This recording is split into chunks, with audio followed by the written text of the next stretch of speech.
The Secretary General just concluded his meeting with the permanent representative of Venezuela, Ambassador Samuel Moncada. During the meeting, the Secretary General reiterated his publicly stated position on the U.S. military action in Venezuela. The Secretary General also expressed the availability of his good offices to support a possible inclusive national dialogue in Venezuela. I believe it's been reported that the U.S. seized 2 oil tankers while during the meeting between, I think, the Secretary General and the Venezuelan ambassador. Does the UN have anything to say on the latest development? Yes, we're of course aware of the situation. At this stage, we do not have sufficient information to say anything further to what our stated position is on these issues, which is that all law enforcement actions on the oceans and seas are to be taken in accordance with applicable international law in order to ensure maritime safety and security on the high seas. And we would want to see avoidance of any further escalation. In a relative issue, the White House also claimed that they're going to manage and control the oil production of Venezuela.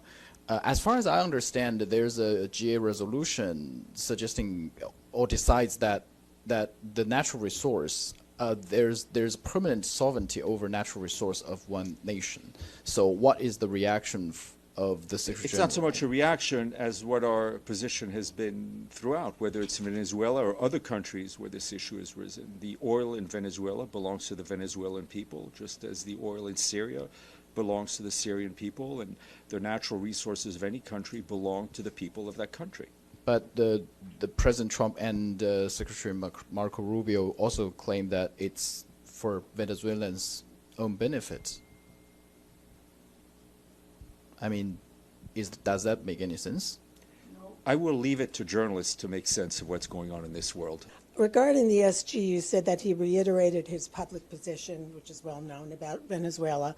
But that, I believe you said he offered his good office. The SG offered his good offices to support an inclusive dialogue in Venezuela. Can you expand on that? Well, I mean, as we know, there have been what word should we use? Issues, tensions between the government and the opposition, and the Secretary General is offering his good offices to help a national dialogue in Venezuela. Is he so he's in touch with the opposition? Your microphone's not on. You know, it's lit. Okay, no, go ahead now. Okay.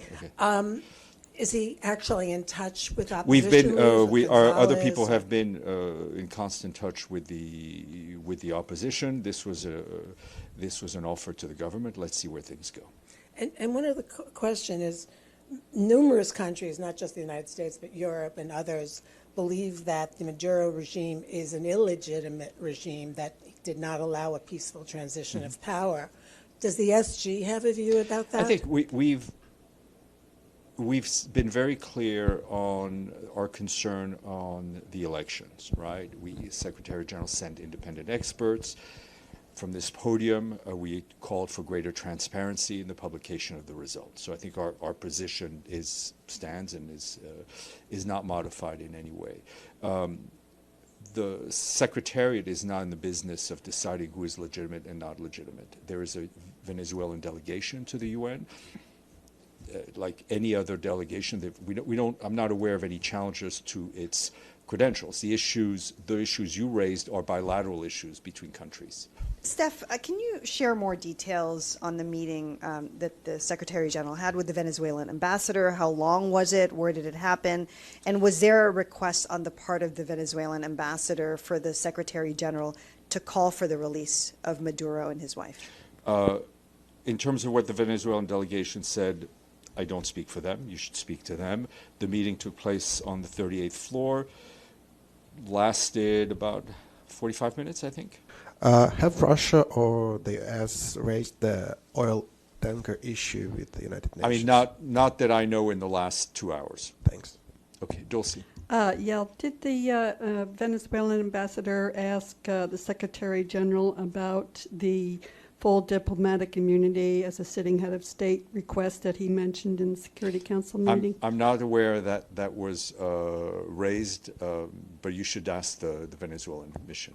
Obviously, given Israel's decision to suspend 24 humanitarian organizations, including Doctors Without Borders, besides the SG statement, is there any behind-the-scenes backdoor efforts to get Israel to reverse on that decision, given what's there are happening in constant contacts between our colleagues in Jerusalem, notably our political and humanitarian colleagues, and the Israeli authorities, and try to make it easier for us to deliver humanitarian aid.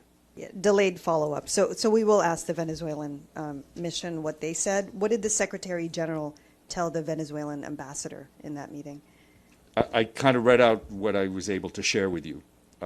So I understand your legitimate need and request to get more information, but what I shared with you is what I'm able to share with you.